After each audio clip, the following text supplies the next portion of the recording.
Hi, it's Silver Dave at Local Silver Mint in Ware, New Hampshire, where we have the best selection and the lowest prices on the most wonderful items in the world: gold, silver, and platinum.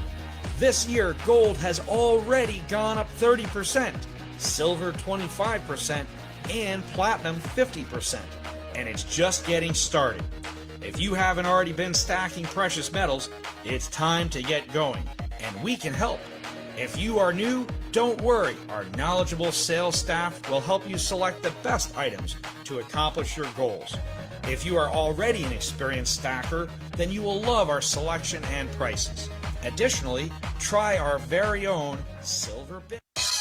Live from the Aviva Trattoria studio, it's the Grace Curley Show. You either have grace or you don't. Read Grace's work in The Spectator and see her recommended reading at gracecurleyshow.com. She's a nasty woman. She's a really nasty woman. Now, here's the millennial with the mic, Grace Curley. Grace Curley. Grace Curley. Grace Curley. Grace Curley, host of the Grace Curley Show.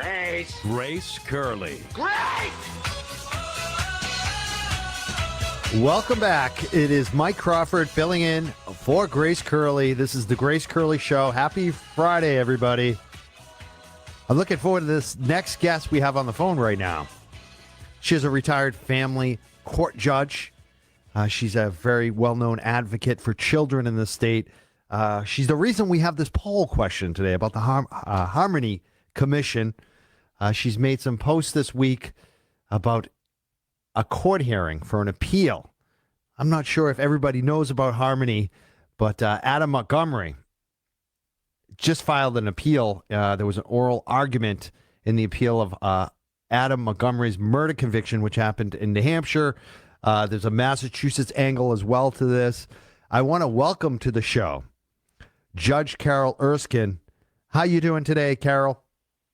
Oh, I'm doing great, Mike. Thanks for having me on. Really appreciate it. There's a lot going on, as you just said, with the Harmony Montgomery case.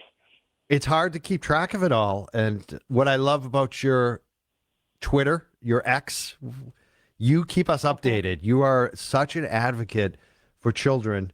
I had you recently on my YouTube show. It was very popular. People love you on there. You do such a great job.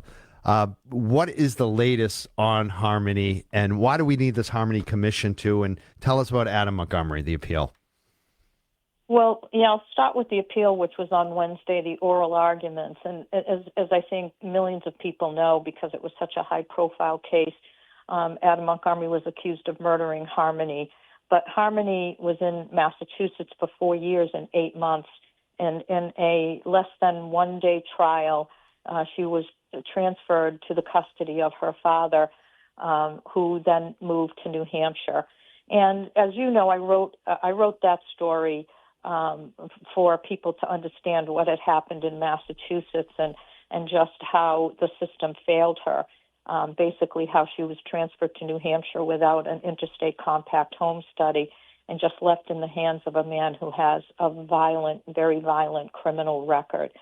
And within months of her going to New Hampshire with her father, he began using substances again. He began beating her. He punched her in the head in July 2019.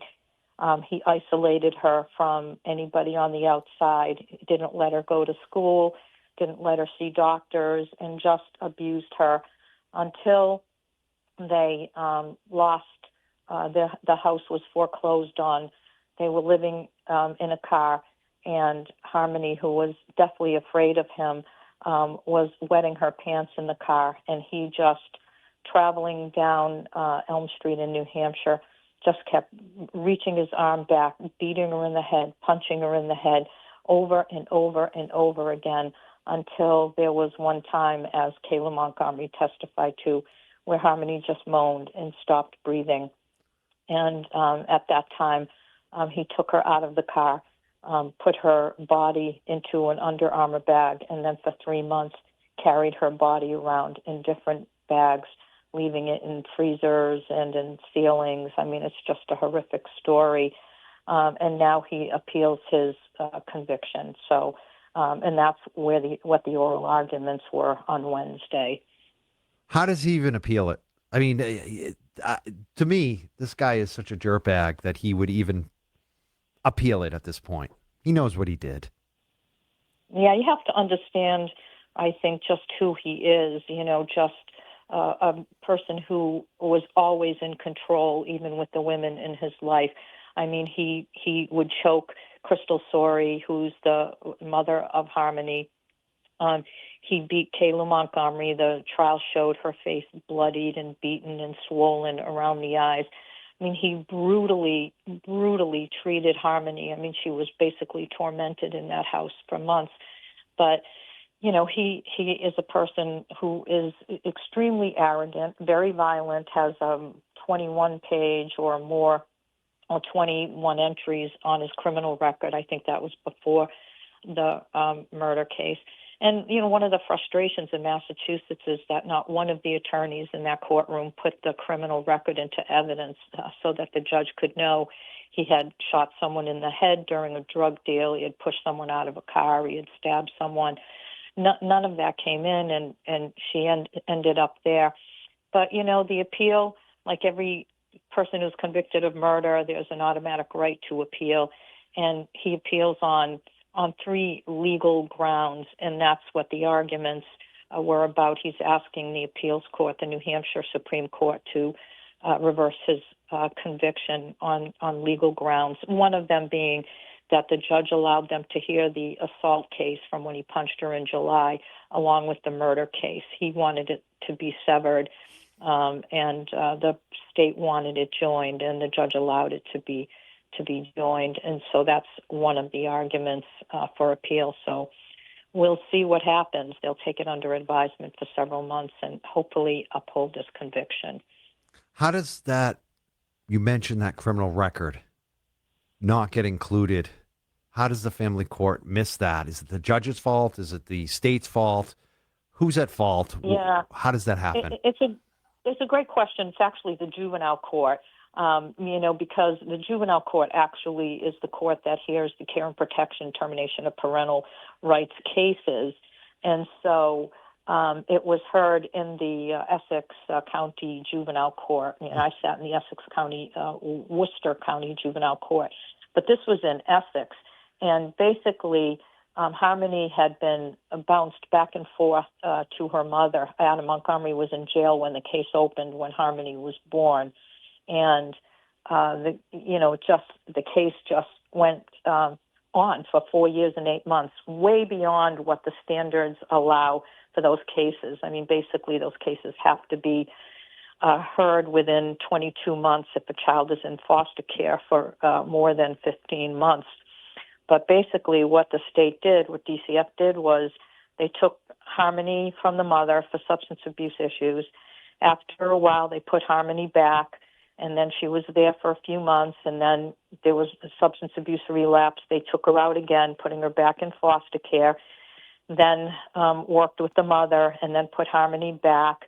And so Harmony was in and out of foster care for 3 months, but in total, the mother really only had her for about 15 months out of the 4 years and 8 months. She was generally in foster care, and that's that's one of the issues that's failed. And so mother and father had both been declared unfit, and then petitioned to have the unfitness case revisited, because the court and the Department of Children and Families never sought to terminate their rights permanently. And so what they did was hold a hearing. The mother couldn't be there because she was in court for Harmony's brother's case in Boston at the time. They went ahead without her and gave custody to the father over a very short period of time. And so that's how it all broke down. And then he just disappeared into New Hampshire with Harmony. The issue that you asked about, the criminal records were never put into evidence, even though Harmony had a lawyer representing her. The lawyer took the position, and the oversight committee that appoints these lawyers, Committee for Public Counsel Services, also agreed with the position that the lawyer said Harmony, by the way, at age 4.5, took the position that she wanted to be with her father, which, by the way, I don't believe for a minute, and that the lawyer had to represent that. So the lawyer never put any negative evidence in about his criminal record, about the fact that he had only seen Harmony 20 times in almost 5 years, that he hadn't complied with the action plan, he hadn't done the parenting evaluations, the psychological, none of that got in front of the judge. And that's why he ended up with custody. Wow. That's horrible. I just don't get that lawyer. Like, somebody's got to be the adult. I'm sorry. A child doesn't know what's best for them at 5 years old. It just... Right. Massachusetts is only one of 9 states that actually lets children decide. Some states have a guardian ad litem or a person who speaks to the best interest of the child, not necessarily what the child wants. And most states do that. And some states let the child have a position after they're, above age 13. But Massachusetts not only allowed the lawyer to say this is what Harmony wants, it just had tremendously tragic results as a result of it, because that was the position that lawyer represented. The father represented Adam's position. The lawyer for the mother said that she couldn't be there. He asked for a continuance and then said the mother was in agreement to go forward without her there, which, of course, the mother adamantly denies. But I think the saddest thing is when she, when this all blew up in the public, Governor Baker basically said, after the investigation was revealed from the Massachusetts OCA, Governor Baker said there are a lot of lawyers in that room, and not one of them had Harmony's primary interest as a priority. And as a result, he recommended that every child get to have a best interest guardian ad litem to tell the judge about the child separate of what the lawyer says. And CPCS and the lawmakers fought, just aggressively against it so that there's no best interest person for these children, unless the judge appoints a guardian ad litem. But the people who are against it, it's interesting, as I see the poll today, and you say, who would vote against creating a Harmony Commission? Well, the people that are against it are the people inside the system. They don't want anybody looking at the rule that a 4-year-old can decide who should have custody. They don't want anybody looking at the fact that all 3 lawyers on the case are lawyers that are hired by the Committee for Public Counsel Services. So the lawyer for the mother, lawyer for the father, lawyer for the child, they all work for the same group. It's just nobody's out looking for the child in this situation. That's how the child ended up dead at the hands of her violent father. I want to thank you for being here. This is Judge Carol Erskine. We're going to take a break, and we're going to come back because I want to talk to you a little more about this Harmony Commission and how maybe we can make some changes here in Massachusetts so there's not another Harmony. There's not another situation of a young girl who isn't protected by the system, who the system put her right into the hands of her abuser. This is Mike Crawford, Grace Curley Show. We're going to come back with retired Judge Carol Erskine talking much more about this Harmony Commission. Welcome back. It's Friday. This is Mike Crawford on the Grace Curley Show. We've got a great guest here, retired Judge Carol Erskine. Been talking about the situation with Harmony Montgomery. There's a new proposal that's sponsored by Massachusetts State Senator Michael Moore that Judge Carol Erskine, you are supporting as well. It's called the Harmony Commission. What is that about? What would that do? It's also our poll question today. Tell us about this Harmony Commission. Yeah, sure. Well, when the report of the Office of the Child Advocate came out, one of the recommendations was that it's time for Massachusetts to revisit the statutes and laws that govern child abuse and neglect cases. And so when that came out, I called Senator Moore, who happens to be my senator and who I know quite well, and said, we need to create that, that working group, as it was called by the OCA. And so I worked with him on sort of drafting this legislation, telling him what we thought it should include. And he, along with his staff, drafted the formal legislation and submitted it. And that the first time was, we're now in our third year. The first time it was just about to get approved, and basically what the commission will do is they'll have people on the commission, judges or retired judges, some lawyers, people from the community, foster parents possibly, and other people to really examine the existing laws, which are very antiquated and work against children. And so we submitted it, and it was voted on but shot down in a committee by both the Senate and the Speaker of the House, who issued a comment to Boston 25 saying, we don't know who the stakeholders are, which I sort of laugh. You don't know who the stakeholders are? The children? Is it the children? Are. I mean, come on, dude. Yeah. What is wrong with him? Ron Meatball Marinara. Come on. That's just... Yeah, it was so frustrating. And then so we refiled the legislation. I appeared before the dads who are in this with me of Jameson, who's Harmony's brother. I finalized his adoption in my court. And, I have a very close relationship to them, which is why they allowed me to finalize it, even though it wasn't in my court. And so they came here to Massachusetts, Blair Miller, who's a news anchor in Atlanta, and his husband, Jonathan, who's an emergency room nurse.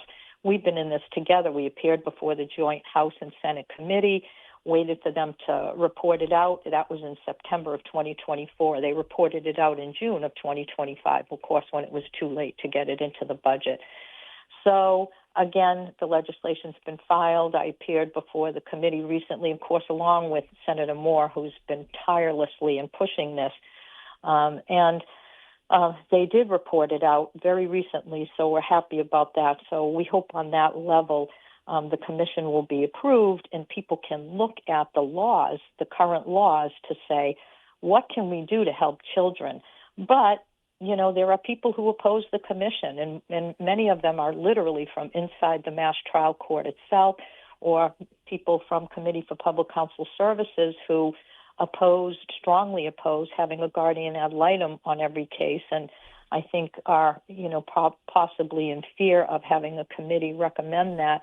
So you have people fighting against the best interest of children in Massachusetts to serve their own ideological purposes or their own purposes to keep things confidential and not let the public in.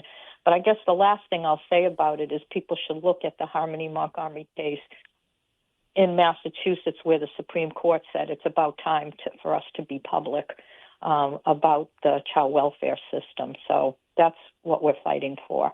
That's so gross. The people inside the system will benefit off of no change, and they don't care about the kids. I hope people contact their state reps, state senators, and Ron Marinara and say, hey, you got to protect the kids. Harmony Commission. You need to vote for it. You need to support this. Hopefully it happens. This is just looking into how to protect kids. Who can be against that? That should not be even a question at this point, especially after what happened to Harmony Montgomery. When you were telling me all the details today, it's heartbreaking just to even hear about it. Never mind seeing it and knowing it happened. It's just really gross. I want to thank you so much for being here today. You've also got a book. I hope people check that out. The name of the book before we let you go, Carol? It's called A Cruel Injustice. Hope people check that out. Proceeds go to children. Thank you so much, Judge Carol Erskine, for being here today. Keep your car